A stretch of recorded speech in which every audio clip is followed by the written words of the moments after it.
à toutes et à tous ma team kiffer, j'espère que vous allez bien. C'est avec grand plaisir qu'on se retrouve aujourd'hui pour cette nouvelle vidéo pour le résumé de l'étape 13 de la Vuelta 2021, une étape dédiée aux sprinteurs, une étape toute plate sans aucune difficulté au programme en tout cas de répertorier pour le classement des grimpeurs et un sprint final placé vraiment proche du final, c'est assez rare faut l'avouer. Donc voilà un profil quand même assez long, 203 km mais dédié aux équipes, aux trains de sprinteurs et aux spécialistes tout simplement des sprints massifs. Donc pas vraiment de vent au programme sur l'étape aujourd'hui.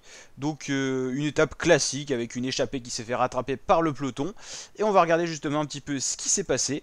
Donc ici on est dans le final avec pas mal de ronds-points, ce qui étire pas mal les pelotons. Ici on a le train de la DSM qui s'est mis en place pour Dainese, le sprinter. On avait juste derrière, on a pu apercevoir la UAE pour Matteo Trentin. Ici, on a les Intermarchés Wanty Groupe Gobert qui se sont mis à rouler pour Aude Eiking, le maillot rouge actuel norvégien. On pouvait apercevoir aussi des maillots Movistar pour replacer les leaders au général, Enric Mas et Miguel Angel Lopez. Ici c'est un peloton bien étiré, hein, ça roule fort dans le final. Romain Bardet qui roule pour le train de la DSM. Au début on fait rouler les grimpeurs pour garder les meilleurs rouleurs, les spécialistes du contre-la-montre et les poissons pilotes au sprint pour la fin, pour le final. Ici on voit Adam Yates replacé par l'équipe Ineos et notamment Dillad Van Barle. Ici on a De Sonic Quick-Step qui a mis en place un très gros train, un train qui fait beaucoup de dégâts, qui étire beaucoup le peloton, et ça roule pour le maillot vert Fabio Jacobsen qu'on aperçoit juste derrière ici, et on aperçoit des Alpecin Phoenix qui remportaient pas mal d'étapes sur les grands tours cette saison. Ici ça s'étire vraiment, et au final Fabio Jacobsen a un souci technique, alors crevaison ou je sais pas, un souci technique, il ne peut pas suivre les deux Sonic Quick-Step. C'est donc pour Florian Sénéchal que le sprint est emmené. Ici on voit Sacha Modolo pour la Alpecin qui lance son sprint un peu tôt. Ici un équipier de Florian Sénéchal et ici Matteo Trentin.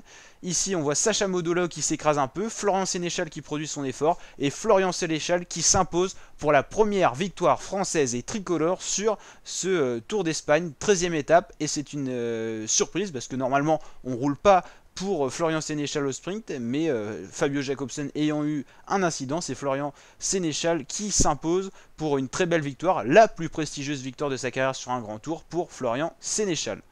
Donc ici on voit félicité par son clan.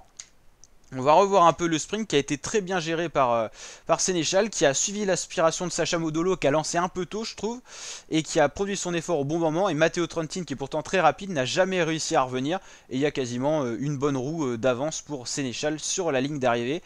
Très belle victoire aujourd'hui de Florian Sénéchal, donc devant Matteo Trentin, devant Alberto Dainese qui avait un beau train pourtant, mais dans le final c'est vraiment la locomotive de Sonic Quick-Step qui a été la plus forte. Lucas Meixej pour la Bike Exchange fait 4, Stein de Wulf fait 5 pour AG2R, c'est plutôt pas mal. Pete Allegaard 6, Itamar Einhorn, le sprinter israélien de la formation Israel Startup Nation, Antonio Jesus Soto Guirea qui a une bonne pointe de vitesse, qui n'est pas un pur sprinter pour l'équipe Ascatel Euskadi, petite équipe espagnole, Rui Oliveira ou encore Egan Bernal, là c'est pour les favoris qui étaient très bien placés dans le final. Et oui, il y a eu des petites cassures, hein. C'est toujours intéressant à regarder, il y a eu des petites cassures dans le final, ce qui décale un petit peu les temps. Bon, oui, il y a quand même, oui, si, c'est intéressant, c'est intéressant. Je crois que, alors c'est intéressant pour regarder où était le maillot rouge et où était Guillaume Martin.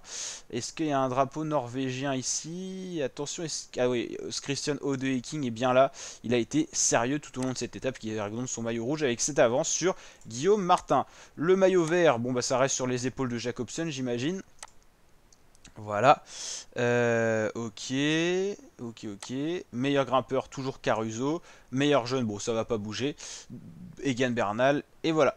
Donc en tout cas la team, si cette vidéo vous a plu, n'hésitez pas à lâcher le petit pouce bleu des familles, à vous abonner, à activer la cloche, à partager. Je vous dis à très bientôt pour suivre cette Vuelta en intégralité sur ma chaîne YouTube. Et bien sûr plein d'autres contenus à découvrir sur ma chaîne. Donc n'hésitez pas à vous abonner. Allez, ciao mes fratés.